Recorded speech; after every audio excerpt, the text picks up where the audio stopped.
जो दायक फल चार,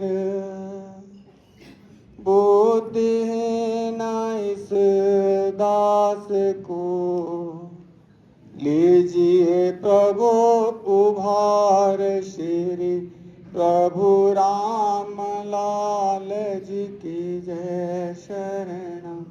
श्री सतगुरुदेव जी की जय शरण। मेरे तो प्रभु आप हैं, मात पिता व मीत, छोड़ आप जी के चरण को, करूं मैं किस से प्रीत। श्री प्रभु राम लाल जी की जय शरण। श्री सतगुरुदेव जी की जय शरण।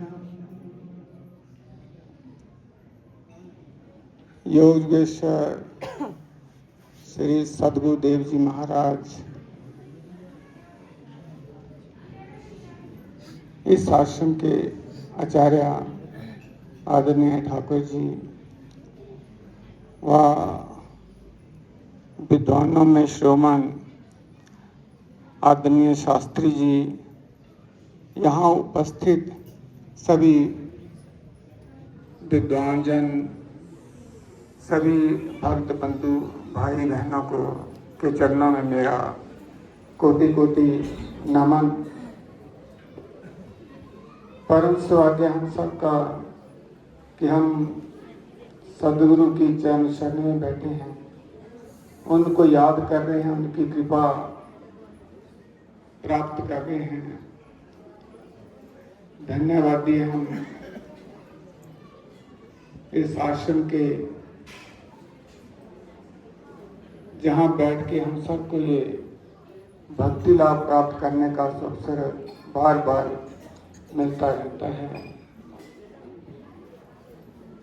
ये पावन दिव्या आश्रम जो सुंदर पर्वत, हरी भरी पर्वत श्रृंखलाओं के बीच में स्थित, साथ में नदी बहती हुई, इतना सुंदर स्थान जिसे सदगुरुदेव जी महाराज ने भी कहा कश्मीर के बाद कोई कश्मीर जैसा सुंदर है तो वो योग साधना आश्रम टिकरी है। ऐसे सुंदर स्थान पर आकर हमें यहाँ भक्ति लाभ प्राप्त करने का, शिक्षा प्राप्त करने का, ज्ञान प्राप्त करने का यह अवसर मिला हुआ है। धन्यवादी हम अपने सदगुरुदेव जी महाराज जी के, जिन्होंने हमें ऐसा विलक्षण मार्ग दिया है, विलक्षण ज्ञान दिया है, जिसके समान संसार के अंदर कहीं भी कुछ नहीं मिलता। महाराज जी का प्रवचन सुन रहा था तो गुरुदेव जी ने कहा कि भगवान ने ये सृष्टि बनाई, भगवान ने सृष्टि के अंदर हम जैसे मूल प्राणी जीवों को भी भेजा।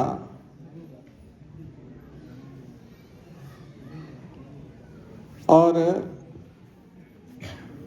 गुरु जी ने कहा कि जैसे भगवान ने ये सृष्टि बनाई है, इसके अंदर जंगल भी है, वीरान भी है, खेत भी हैं, नदियां भी हैं, सब कुछ है।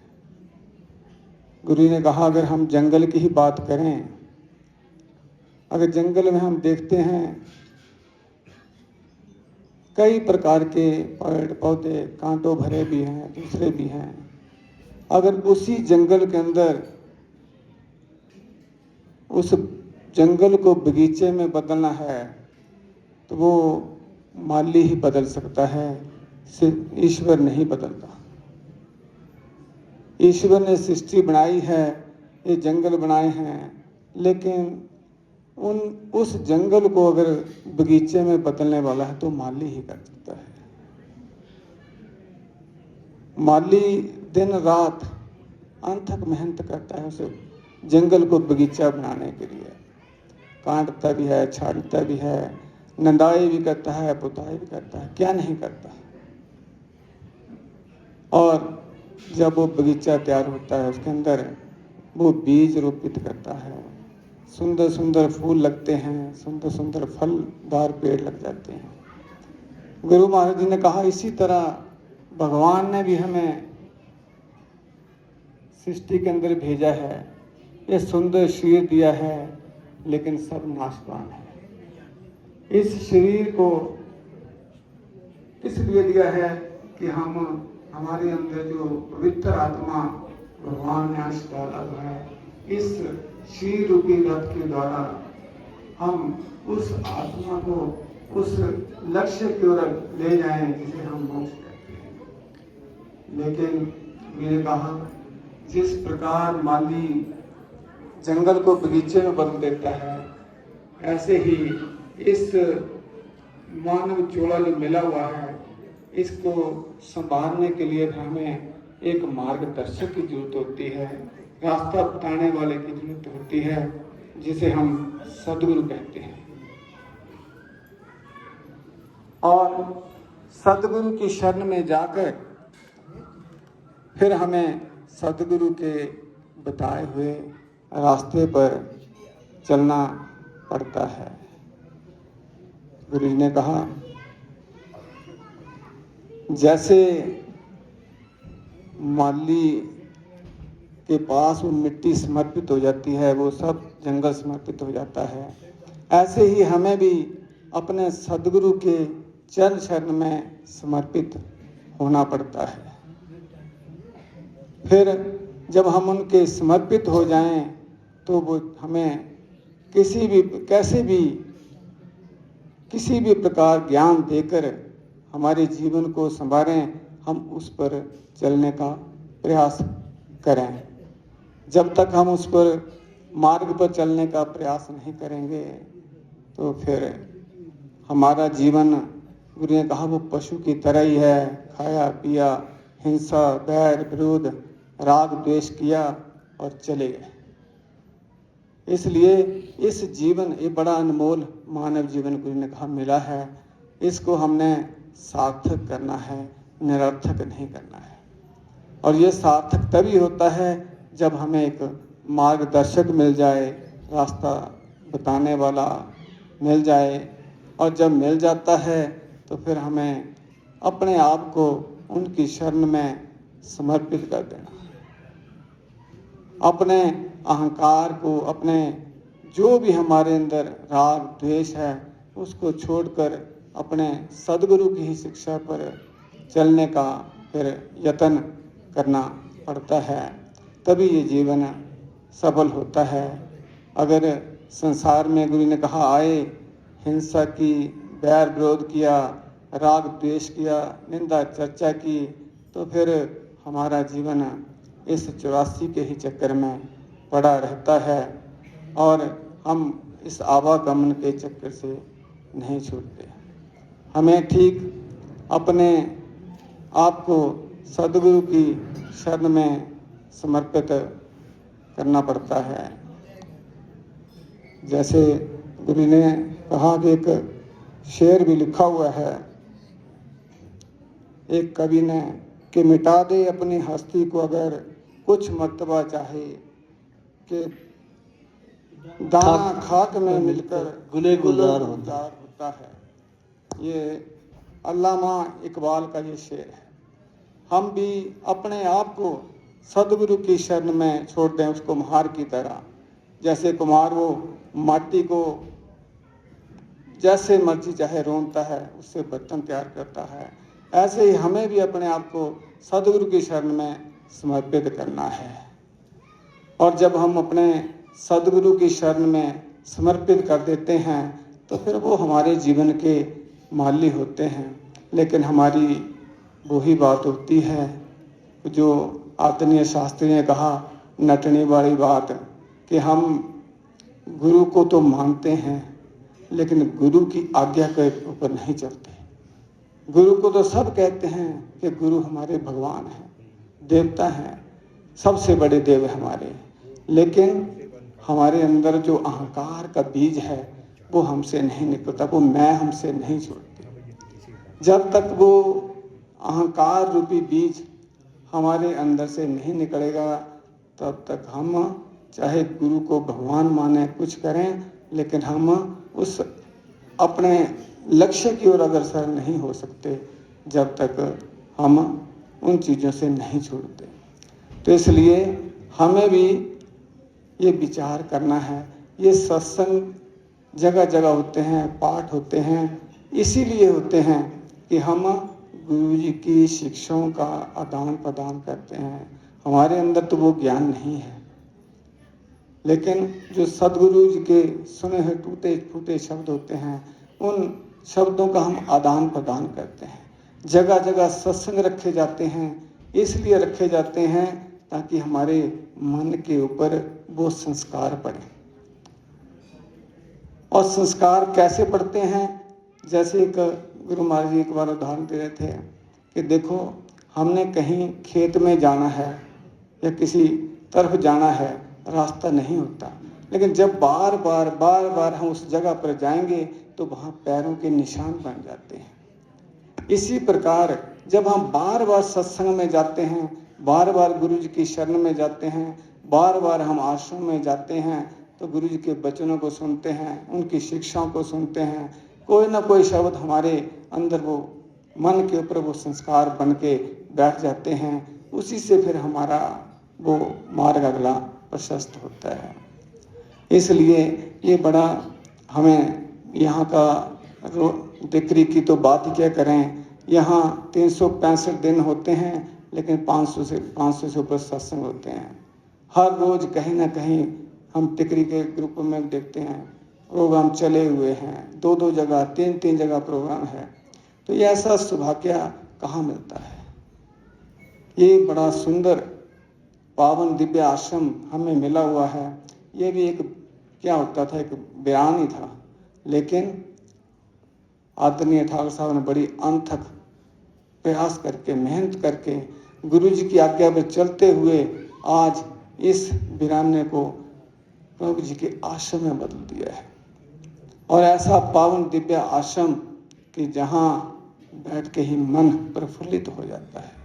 हमें पता नहीं लगता कि हम कहाँ बैठे हैं। शरीर हल्का हो जाता है, मन प्रफुल्लित हो जाता है, उड़ने जैसा मन करता है। ऐसा सुंदर वातावरण यहाँ पर ये बना है। तो ये यहाँ के भक्तों का तो सौभाग्य है। हमें भी यहाँ आने का सौभाग्य मिलता है। प्रभु जी हमें ले जाते हैं। अगर कोई कहे मैं आया, तो कोई नहीं आता। लाने वाले प्रभु जी होते हैं, लेकिन प्यार खींच के लेता है ठाकुर साहब का। उनकी जो भक्ति है, उनका जो तप है, उनके जीवन के अंदर जो उन्होंने तप किया है, उसका प्रभाव हम सभी देख रहे हैं। इन्होंने अपने घर को आश्रम बना दिया, अपना सब कुछ तन मन धन समर्पित कर दिया है। हम परसों रात को 12 बजे पहुंचे आके, तो 12 बजे यहाँ खड़े इंतजार कर रहे हैं। खाना खिलाया वहाँ खड़े होके, फिर सबको बिस्तरे दिए, फिर सबको पूछा क्या मिला क्या नहीं मिला, किसी को कोई परेशानी तो नहीं। क्या मिलता है? अपने सदगुरु का प्यार, अपने सदगुरु की कृपा।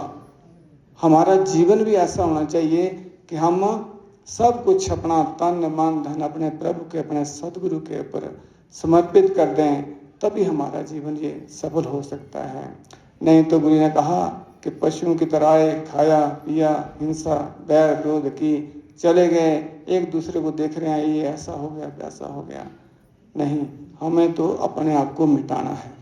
भक्ति का नाम ही ये है कि अपने आप को खत्म करना है, मिटा देना है। मेरा मुझ में कुछ नहीं, जो कुछ है सब तो तेरा, तुझको सौंप के क्या लागत है मोर। बोल श्री सच्चिदानंद महाप्रभु श्री राम लाल गुरुपाल ब्रह्म भगवान की। मिटा दे अपनी हस्ती को, जो कुछ रुतबा चाहे, कि दाना खाक में मिलके गुले गुलजार होता है।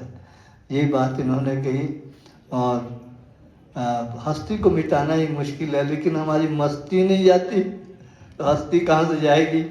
तो बड़ा सुंदर उपदेश इन्होंने दिया कि भाई मिटा दे अपनी हस्ती को, जो कुछ रुतबा चाहे, कि दाना खाक में मिलके गुले गुलजार होता है।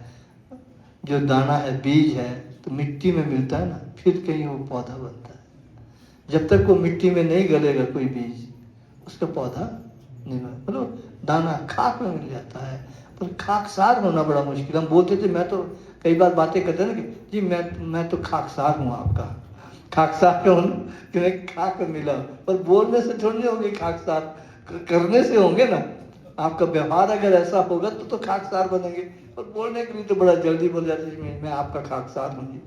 आप बोलो आपका ताबेदार हूँ जी, आपका खाकसार हूँ, आपका फरमा बरदार हूँ। ये उर्दू के शब्द हैं, तो कई बार मेरी ज़ुबान पे आ जाते हैं। तो आप खाकसार, ताबेदार, फरमा बरदार, ये सब उर्दू के शब्द हैं। बोलने से तो नहीं बनेंगे, लेकिन करने से अगर बन जाते हैं, अगर सुबह शाम अपने गुरु को याद करें। बस उनके जीवन कोई महाराज जी कहते थे कि एक दुआ है कि जीवन सतगुरु मिलक का ज्योतिर्मय मीनार। जीवन सतगुरु मुलक का ज्योतिर्मय मीनार, उसको निरखत जो रहे लागे भव से पार। श्री प्रभु राम लाल की शरणम, श्री सतगुरु। मेरी पत्नी के मेरे भी झगड़े इसी पर हो जाते हैं, फिर हम गुरु पे आ जाते हैं। गुरु जी ऐसे करते थे, कहते फिर आप गुरु जी को क्यों ले आते बीच में? तो गुरु जी को तो लाना ही पड़ेगा ना, जब झगड़ा हो जाएगा तो गुरु ही मिटाएंगे झगड़ा, है ना, वही मिटा देते। तो उनके जीवन को देखते रहते तो हमारा झगड़ा भी मिट जाता है, नहीं तो ब्लड प्रेशर बढ़ता जाएगा, फिर झगड़ा नहीं मिटेगा। तो प्रभु जी कृपा करें, हम अपने जैसे महाराज जी क्या करते थे कि सदा रहे मम चित्त में सदा मुलक की याद, यही धारणा ध्यान और जानू यही समाज। श्री प्रभु राम लाल की जय शरणम, श्री सतगुरुदेव जी की जय। बड़ा सुंदर संदेश भाई अशोक जी ने दिया। इनका बड़ा आरंभ से ही हमारा जो प्रेम रहा वो प्रभु जी ने आज तक जिंदा रखा है, इसलिए प्रभु जी का मैं बहुत आभारी हूँ। तो मैं प्रार्थना करूँगा रीना जी से अपना भजन सुनाएंगे, फिर एक आधा भजन हो गया,